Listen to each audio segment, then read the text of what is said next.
Hello everyone and welcome to the channel. By comment and friend request, today is an episode about arm swing. So running mechanics, biomechanics, specifically with arm swing, how does it affect us while we run? Can changing it make us faster? If you have bad arm swing, does it make us slower? And then how can we work on it? So today in this video, I'm going to address this topic in 5 quick key points that will hopefully make you guys better and faster runners.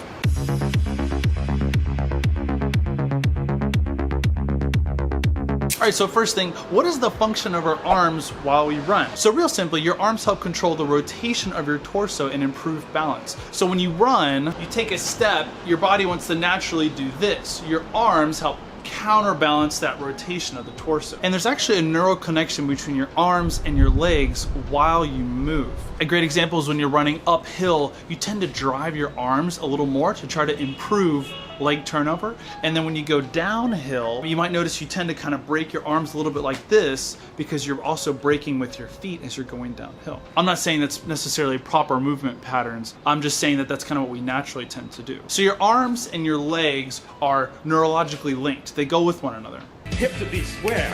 Song so catchy. And I'll link that research below. Another example is if you think about your leg turnover, so like the golden number of 180 steps per minute, you can count your foot strikes, you can also count your arm swings. They tend to go hand in hand.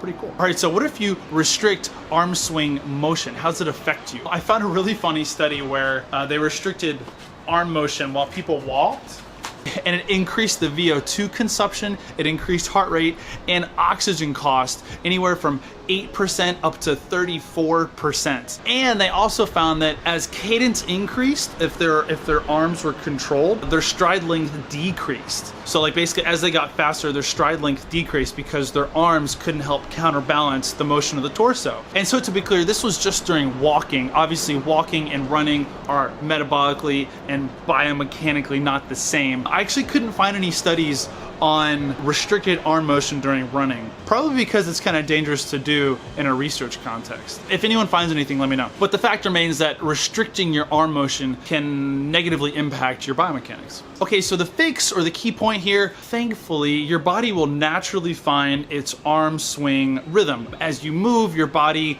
will naturally find this matching rhythm and pace to kind of coincide or go in concert with your legs. You shouldn't have to focus on it too much unless there is a prevalent problem. But I'm fully aware that this can be a big problem for beginner runners or even experienced runners who are just trying to kind of work on their biomechanics. So I'm going to discuss 5 common issues that often come up and ways we can address them. Issue number 1, which is generally the most prevalent, is really sore neck and shoulder muscles from running. I've had a lot of people come up to me and say, you know, I go for a run, like an easy 20-minute run, and my shoulders get really tight, my neck gets really sore. This is because when you're running, you're tensing up your shoulders. You're using your trapezius here to pull up your shoulders while you run. For whatever reason, everyone's got tension in their lives, right? Some people let it go through their shoulders. So a great fix for this, or something key you can focus on before you run and then in the middle of your runs. First thing, bend at the waist and relax your arms. Totally arms, like your arms are totally dead weight. Just let them flat. Nice, relaxed, easy, stress-free. Take a deep breath. Relaxed arms, relaxed arms, relaxed arms. Ah. And then bend at the elbows. And this, you should try to keep this relaxed arm position, relaxed shoulder position while you are running. Now, I know this can be kind of hard to do at first. So this is one of those things that you may have to kind of actively work on, and then eventually it will become a passive neuromuscular thing. Start to do it before you go running, and then if you notice in the middle of your run, like pay attention, if you notice in the middle of your run that you're starting to get tight or you notice your shoulders kind of creeping up, stop for a second, shake your arms out, go back to that nice relaxed arm position, and then start to go again. With biomechanics, it takes time. You have to kind of pay attention to it, but you don't want to go crazy by focusing on it too much, because running for an hour just constantly thinking about, are my shoulders tight? Oh God, it's miserable. So just something you kind of think about every few minutes, just kind of check in. Are my shoulders tight? Are my traps? Am I shrugging right now? Just kind of check in, be aware, just like any other mechanical thing that you kind of check in on, whether it's turnover or whatever it might be. Just check in periodically. Cool thing about this, if you watched my video about hip drop and biomechanics, ding, just by paying attention or being aware, you can actually drastically change your biomechanics. So there you go. The second most thing I commonly come across, clenched fists and arms while you run. Again, man, people get really tense. I do it sometimes too, and you just want and go out there for a run and so you don't want to do this because it'll actually kind of steal blood. These muscles will steal blood away from your working muscles like your legs. That's the actual biological term, by the way. It's called blood steal. This one's relatively straightforward. I remember when I was in high school, I was about to start a race one time. I was like on the starting line for an 800 or a mile. And the gun starter guy, he was like some South Texas guy. And he was like, you know, where you go running, just make sure that you think about carrying crackers in between your fingers. That'll be the best. We were like, crackers in the fingers?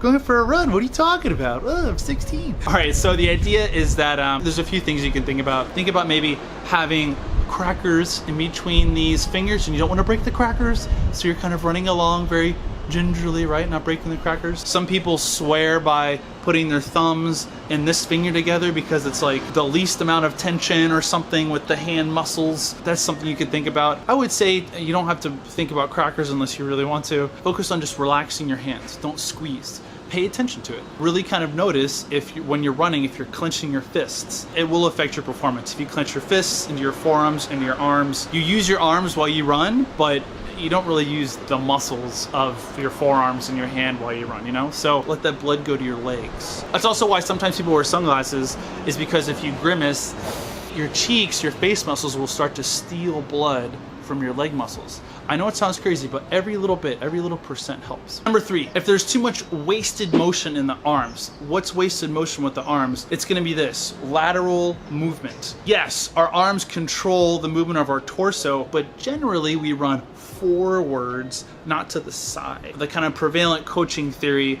is that you draw a line down the middle of your body and you don't let your arms cross in front of it. As you're running, like perfect form would be something like you're holding your little crackers and you're going front to back like this. You can think of bringing your hands to your chest pocket like that, like this.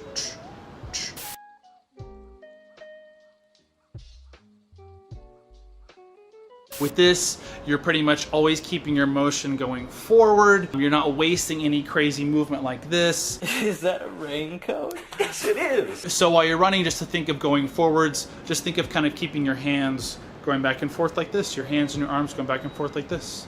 If you notice yourself doing this, just try to bring them out a little bit. Again, just kind of be aware, just notice it. So that leads me to point number 4, which is if your arms are bent enough. Now this can be pretty dramatic. Curiously enough, I've seen people who run with super straight arms. I know they do this in like the anime cartoons and stuff. He's been compared to Elvis Costello. I would highly recommend not doing that. The reason is that this is a longer moment arm for your body to swing. It's actually really hard to swing these back and forth just because the leverage is so long. So you really want to focus on having your arms bent. You don't need to squeeze them forwards, but it's something that you should actively try and pay attention to. So as you're squeezing your crackers and you're keeping it kind of on this line here, you want to think about keeping your arms bent and bringing your hands to your pockets as small an angle in here as you can, comfortably.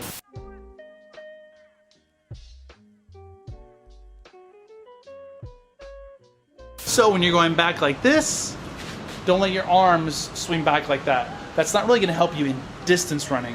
In sprint performance, different. But in distance running, you don't really want that. You want to try and keep your arms nice and bent like this, all throughout the whole motion. Hey, Paul! How many American Psycho references is that so far? Do you like Huey Lewis? And point number 5, your actual cadence of your arms is too slow. It is not corresponding to your legs. That can result for sure from having your arms being extended too much, because you can't swing your arms like this at 180 steps or swings per minute. The physics on it's just too hard. So that's why you bend your arms, so you can have nice quick. I said earlier that we tend to naturally kind of find the right arm swing for us while we run. This is true, except in this case where people carry their cell phones next to them while they run.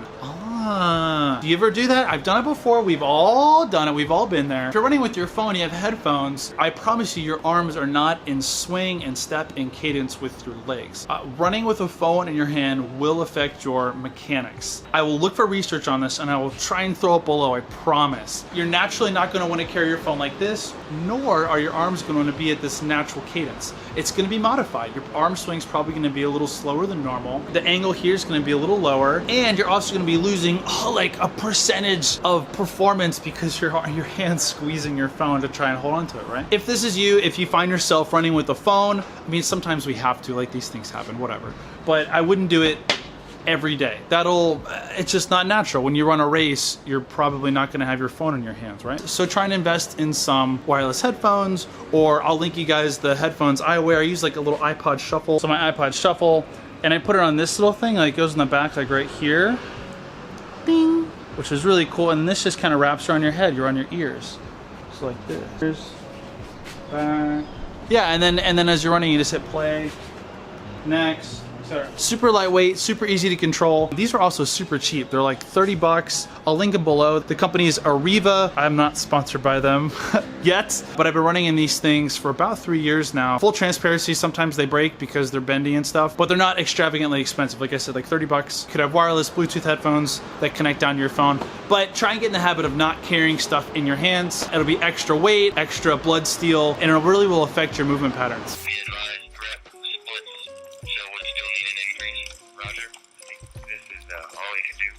Okay, and that is our episode on arm swing.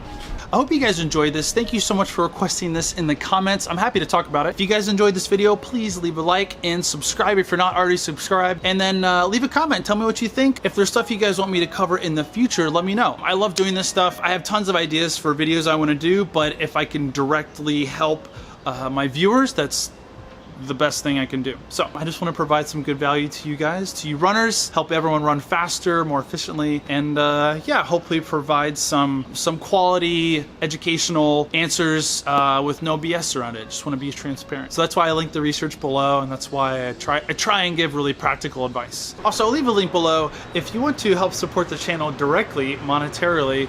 I'll leave a link to my Patreon. I would appreciate any kind of financial support. That would be super cool. Don't feel obligated. I really just want to provide good, free educational content for you guys. But if you feel so inclined or you have the ability, any donations or help will be fantastically appreciated. So thank you. Thank you guys so much for watching, and I'll see you next episode. Bye.